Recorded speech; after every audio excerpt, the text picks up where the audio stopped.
こんにちは。鳥取キリシタン機構、ナビゲーターのももです。今日はカトリック鳥取教会から出発して、浦上キリシタンル配置を巡っていこうと思います。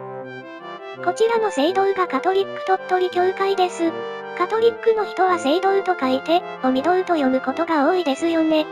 昔ながらの感じがして、その読み方も素敵だと思います。今日はキリシタンがテーマですが、キリシタンは基本的にカトリック教徒です。今からおよそ450年前に日本に伝えられたキリスト教がカトリックだったからですね。最初広く伝播して受け入れられましたが、為政者によって禁じられたことから、迫害を受けるようになり、信徒たちはキリスト教禁令下で密かに信仰を守りました。そういう人たちを潜伏キリシタンと言います。潜伏キリシタンには一つの希望がありました。それはバスチャンの予言というもので、7代忍べば再びローマから神父がやってきて、自由に信仰生活ができるようになる、というものでした。すると、どうしたことでしょう。信徒たちが7代目となると、日本は開国し、長崎には天主堂が建てられたのです。天主とは、キリシタン時代の神様の呼び名、天主堂は今でいう聖堂です。潜伏キリシタンは、予言がなされたのだと喜んで、信仰を明らかにし始めました。しかしこれが、まだキリスト教禁令を解いていない日本では法に触れることだとされてしまいました。そして信徒たちは役人たちによって逮捕され、政府の方針で日本各地に流配にされたのです。流配された人々は長崎郊外の浦上村に住む信徒たちだったので、これを浦上キリシタン流配事件と言います。浦上キリシタンの一部が、この鳥取にも来てる廃生活、つまり牢屋生活をしました。今日はそんな彼らの足跡を尋ねようということですね。聖堂を出るとわかるのですが、あちらにもう一つ教会が見えますね。日本キリスト教団の鳥取教会です。実はカトリック鳥取教会とプロテスタントの日本キリスト教団鳥取教会は、ちょうど背中合わせのように立っているのです。そちらも見に行ってみましょう。こちらも大きな教会堂ですね。鳥取でのプロテスタント宣教は、1880年頃から開始され、1889年には受洗者が120人を超えたということです。リバイバルが起こるなど、とても教制が盛んだったようです。自民党の石破茂議員が18歳の時洗礼を受け、現住売産会員である教会としても知られていますね。いつか機会があれば、プロテスタントの歴史もご紹介できたらと考えていますが、まずはキリシタンの歴史の地を訪れ、振り返っていけたらと思います。では、浦上キリシタンが牢屋生活をした椿谷へと向かいましょう。カトリック鳥取教会からだと徒歩で30分ほどです。詳しい行き方は、他の動画で紹介しています。概要欄にリンクを貼っておくのでご参照ください。着きました。椿谷です。ここには、最初に送られた34名の古種グループが放り込まれた牢がありました。また、不改心者帰郷しなかった者の死亡者をここに埋葬したということです。市の中心部からさほど離れていないところでそんなことが行われただなんて、あまり知られていないようです。しかしカトリック鳥取教会では毎年、椿谷まで徒歩で巡礼し、野外ミサを執り行っています。静かなところですね。うっそうと気が茂って街の様子も伺うことができません。鳥取藩に流された信徒たちはどのようであったのか、浦川和三郎司教の旅の話等から抜粋します。まず男子33名が汽船で備後の友に送られ、混達宗教書などを没収された上、5人ずつ腰縄をつけられて、鳥取に引き立てられて椿谷の牢獄に打ち込まれた。次に婦女子130名が平戸藩の役人に任され出発し、帆船に乗って共に向かったが、船中で下という婦人が死亡して、唐津の煙突島に葬られた。間もなく音松がその次に死んで、筑前の五木島に埋葬された。煙突島も五木島もどこであるかわかっていません。小さな帆船で冬の限界灘を横切るのだから並大抵のことではなく、1ヶ月もかかってようやく共に着いた。それから10人あるいは15人ずつ縄を腰につけられて、一連なりとなって大雪の降り積もる中、わらじでとぼとぼと山を越え、谷を渡った。そうして2月17日、ようやく鳥取城下について、丸山の善休寺という大きな寺院に収容されました。善休寺に一旦入れられた婦女子のうち、幼児3名を含む婦人の主だった者31名が椿谷の牢に送られてきました。椿谷が、家で一番強い者、信仰の堅固な者を入れて苦しませ、改宗を迫るところだったのでしょう。椿谷の牢がどんなものだったかを資料から抜粋すると、こう書かれています。この牢獄は俗に黒金牢と称し、石を敷き詰めた上に床を張り、むしろを一枚並べたもので、天井も極めて低く、立てば頭を打たんばかり。出入り口は、四つん這いになって出入りする毘沙門であった。牢獄の一番奥の部屋に一般の犯罪人、その次の部屋にキリシタンの男子が入れられ、3番目の部屋にキリシタンの女子という順に入れられ監禁された。キリシタンを犯罪人用の牢獄に入れたということですね。現在こちらに、鳥取刑務支所の在監死亡者合葬の墓と刻まれた慰霊碑があるのはそのためでしょう。ここに収容されたキリシタンへの待遇についてはこのように書かれています。部屋は全くのすし詰め状態で、横になることは愚か座ることすらできないので、膝の上に重なり合っていた。何よりも苦しかったのは食物の不足だ。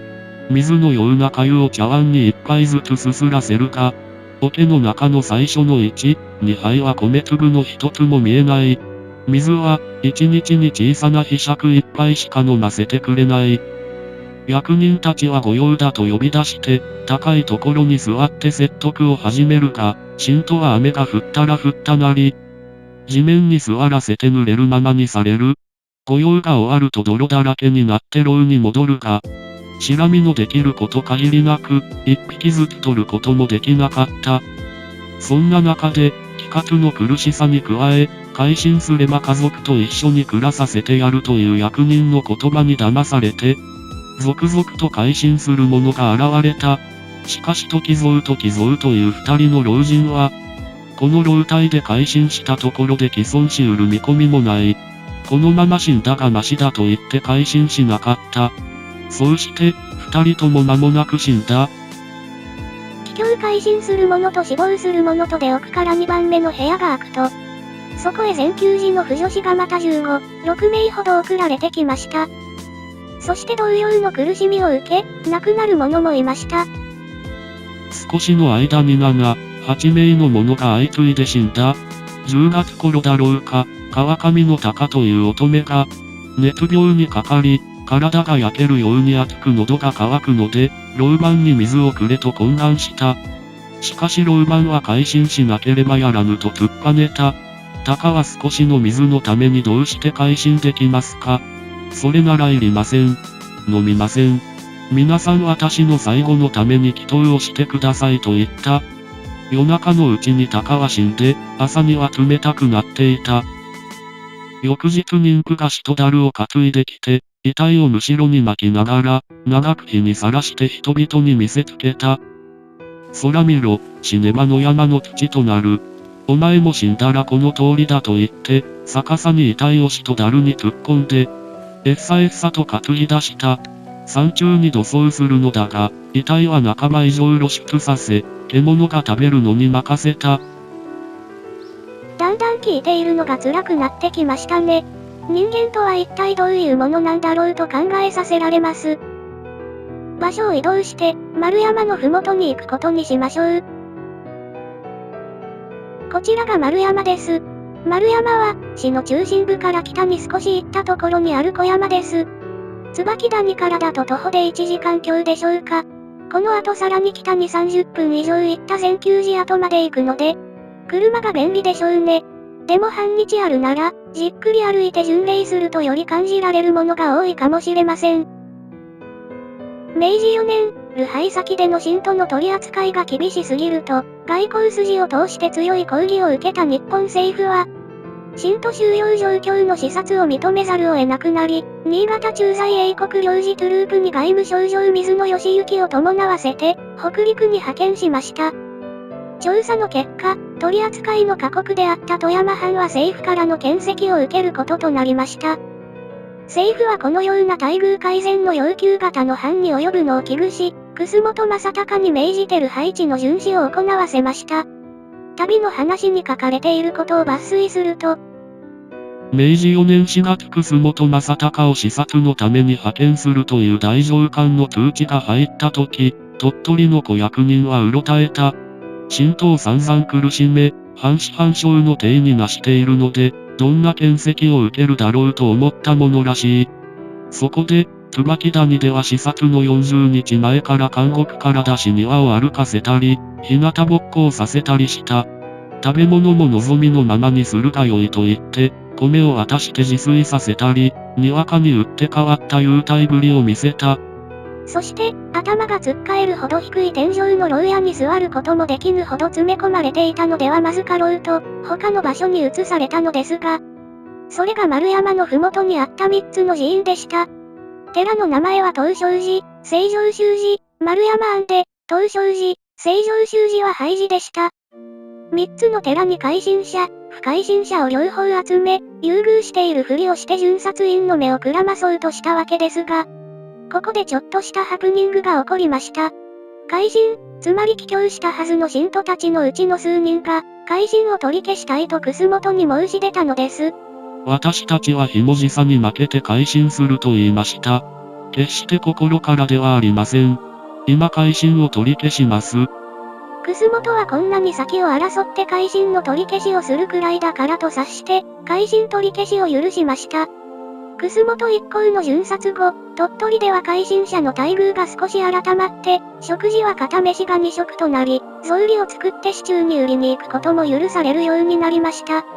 不改心の者と改心を取り消した者は丸山庵に留め置かれ、改善したと言っても非人道的な扱いは続きました。3つの寺の正確な場所は分かっておらず、古地図などからこの辺りだと推測するしかありません。では最後の目的地、善休寺跡へと参りましょう。城北体育館の敷地内にあるテニスコートと弓道場がその跡地です。善休寺に収容された信徒らの生活も決して容易なものではなく、帰郷を迫る説得は大人だけでなく子供に対しても行われました。死亡した場合、改心者は善休寺の境内に、不改心者は椿谷に埋葬したとの記録があります。善休寺は移転してありませんが、テニスコートの奥に古い墓石が見えます。あの辺りに、心ならずとも改心した信徒たちが眠っていると考えられます。私たちも生まれる時と場所が違っていれば、必要に迫られて、したくない選択をしたかわかりません。しばし名目して、彼らの思いを拾っていきましょうか。このような厳しい状態の中で、心ならずとも改心した者96名は明治5年浦上への帰還が許されました。この時、改心の取り消しを申し出たものがあったけれど、今回は役人が受け付けてくれなかったと言います。不改心者の方は、改心者が帰還した後も待遇はほとんど変わらなかったが、内職を許されたので、内職と祈りの練習をして過ごしました。そして明治6年4月24日、彼らが祈祷の練習をしていると役人が来て帰国長崎に帰ることの命令を伝えました。彼らは喜び神に感謝して、2日後の26日に出発。役人に護送されて徒歩で尾道に出ました。そこからは和船に乗って長崎に向かい、5月23日やっと故郷に戻ることができました。しかし、浦上に帰着した24名のうち、かろうじて家があったのはわずか2名で、残りの22名には住む家がありませんでした。とりあえず政府が建てた一人一坪の掘ったて小屋に入って雨露をしのぎましたが、田畑を耕して食料を得ようとしても、田畑は荒れ果て、農具もなければ種も苗もありませんでした。茶碗のかけらや木の枝で土を掘り、そこに恵んでもらった芋のつるを刺し、秋の収穫を待ったのでした。しかし今や彼らは信仰の自由を手に入れました。大声でおらしょ祈りの言葉を唱えることもできたし、公然とミサに預かることもできました。大浦の天主堂までは2里余りもあったけれど、遠いとは思わなかったと言います。彼らが信仰の自由を得るまでの苦難の道のりはあまりにも長かったけれど、それだけに彼らの喜びはまたひとしおだったのでしょう。現代人は当たり前のように自由を享受しているけれど、先人たちの困難も忘れないようにしたいものです。そうすることで、受けた自由を奪われずに未来に生かしていくことができるのでしょう。最後までご覧くださり、ありがとうございました。